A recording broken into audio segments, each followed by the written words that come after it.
Hello, everyone. Did you know that drone wars are being fought across Latin America to protect some of the world's last pristine ecosystems? Or that the world's deadliest war continues in Congo, having killed 6 million people? I'm an Indian journalist, and I cover forgotten wars.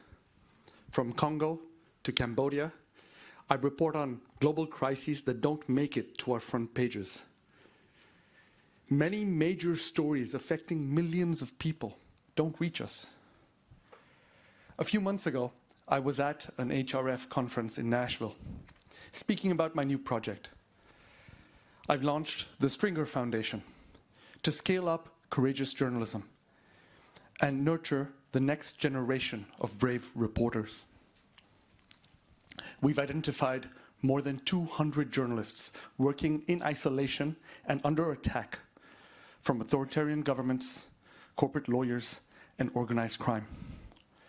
We recognize them with a new Nobel-style journalism prize and support them financially with mental health resources, community, and a media platform. Right after I speak, this guy in the room comes running after me and starts talking to me about Nostr and censorship resistance. I'm Pablo. I'm the guy that ran after Anjan, yelling about Nostr frantically. He actually, I think it came in too strong.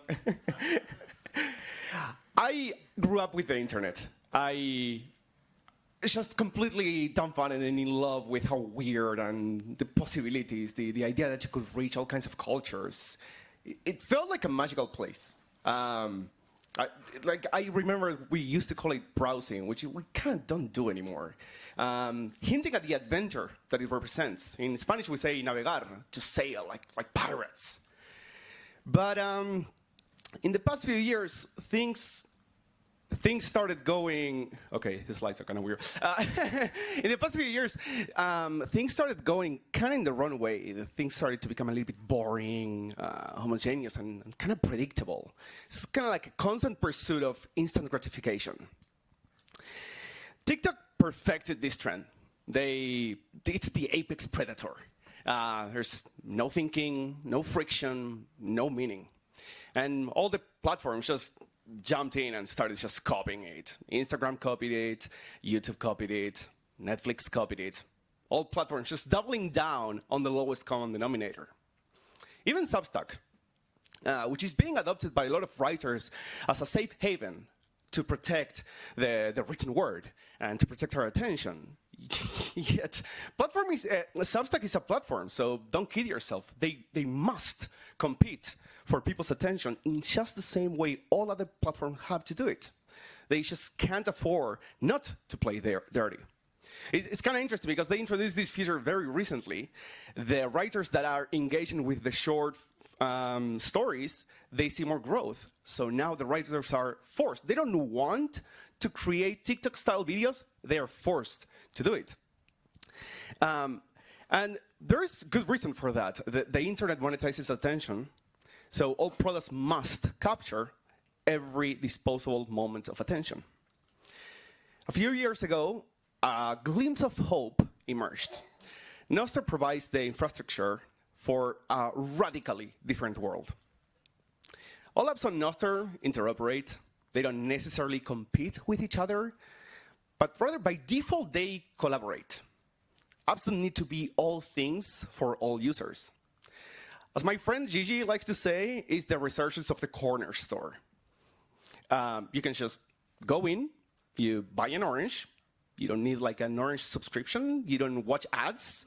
You just go in, buy the orange, and you just leave. It's mind-blowing. On Nostr, we might be able to create a newsroom that doesn't need to headline their articles with, look what we made Taylor Swift do, which is an actual headline from renowned New York Times. They also have to play this game. They don't want to, they have to. Nostr can provide the substrate for a far healthier, non-needy relationship between humans and the internet. What we want is for critical news stories to not compete with cat videos. You know,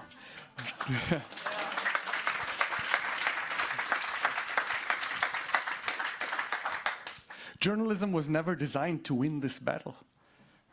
With my brave colleagues, I've spent 20 years holding power accountable through my journalism. And many of us have paid a price. The Rwandan dictator, whom we heard about earlier, tried to kill me after I published a book criticizing him. NYPD officers showed up to one of my talks armed with guns, saying they'd been tipped off that he would attack me. In London, Scotland Yard put my home telephone on their counter-terrorism hotline so they could rush to protect me. Countless times, I've had guns pointed at me or pressed against my head, all because someone didn't want the story to get out. My job is to bear witness and publish what I see. Without witnesses, the perpetrators of violence become far more powerful. The victims of violence become far more vulnerable. But there's an equally effective way to control what gets reported. Algorithms that inherently shape what we say and what we think. We've gone from editors curating our news to algorithms determining what we see. And the stories we pay attention to determine what gets reported and created. We are literally being programmed. We keep hearing concerns of AI becoming sentient and dominating us. Yet we don't see we have already been domesticated by algorithms. It's literal mind control, one swipe at a time. We intuitively call it the feed. It's interesting, right? We're being fed outrage, disgust, nihilism, and fear. This is not by design. There is no secret cabal plotting to destroy your attention. It's just what works. The current system, the legacy web, has been created with a sole goal, which is for us to maximize our time spent on their platforms. Hooked, this book is the Bible on how to design software for the age of the internet, where everything competes with everything. Companies must create the most addicting product possible. It's an existential threat. You either get your users addicted to your product, or they are someone else's users. That's the way they see it. It's a war for our eyeballs, and our attention is the battlefield. Roughly the way it works is everything gets fed into a single funnel. Cat pictures, porn, investigative journalism, poetry, absolutely everything into a sorting machine. And the most addicting, the least challenging content, whatever will glue us to our screens, is what makes it out. It's the survival of the stickiest. In journalism, especially thought-provoking journalism, challenging stuff, is a massive casualty.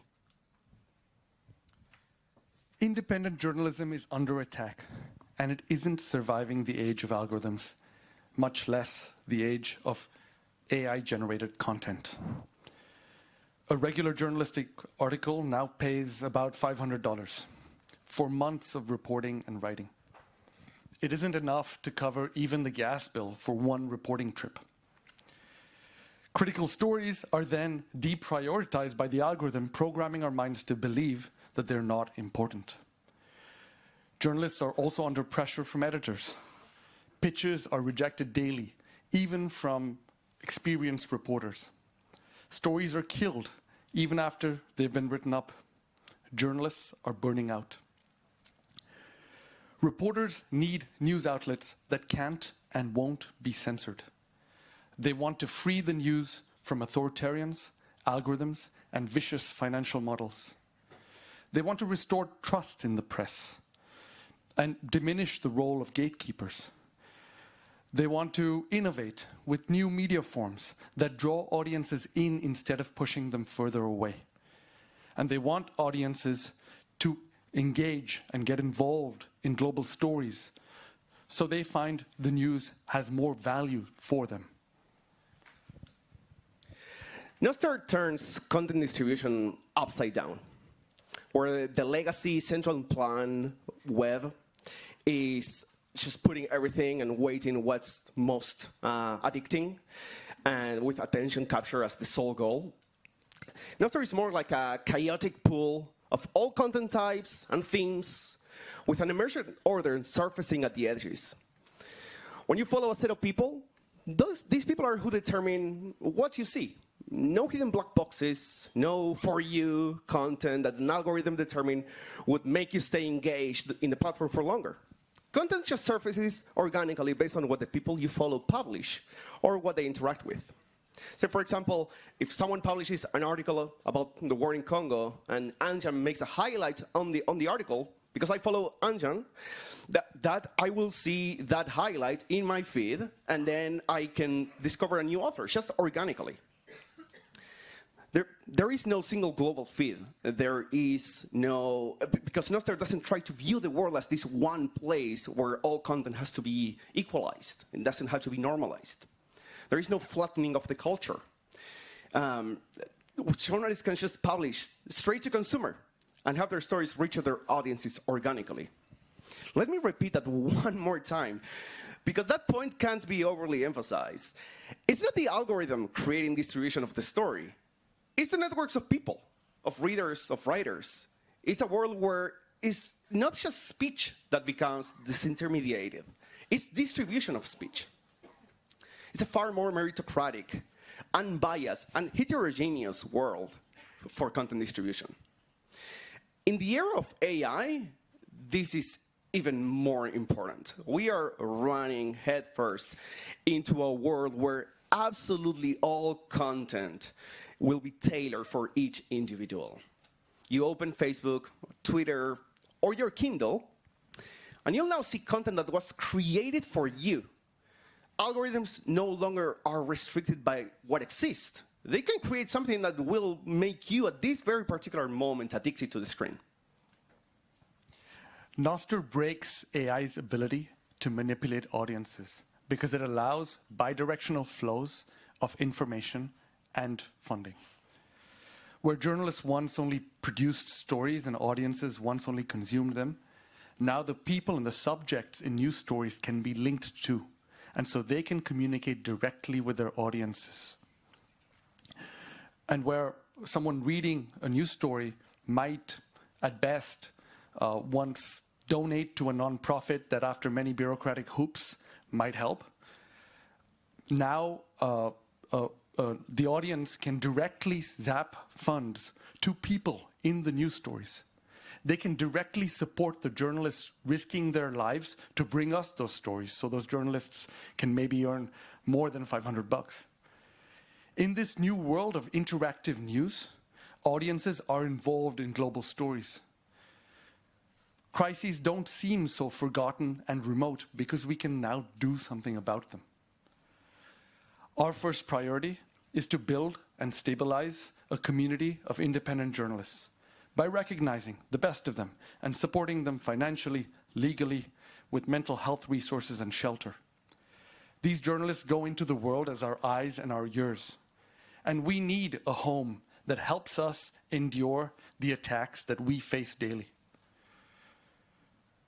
With a community of stringers, independent journalists that is strong and global, together we can take control of our world's stories, and together we can help scale up courageous journalism.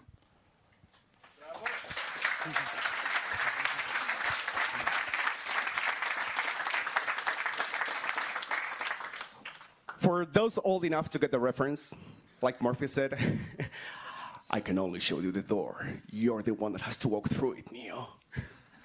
We can only point you in the direction of focusing your work, your energy, your time, and money in a place that will work with you, not against you. You will be the one that will have to go through it and do the work. That said, if you want to see the doorknob, join us on Nostr. The incumbents have massive network effects. It's upon you, upon the people in this room and the people tuning in, to lead the charge, to align your attention and your energy to rebuild an internet worth having. Thank you.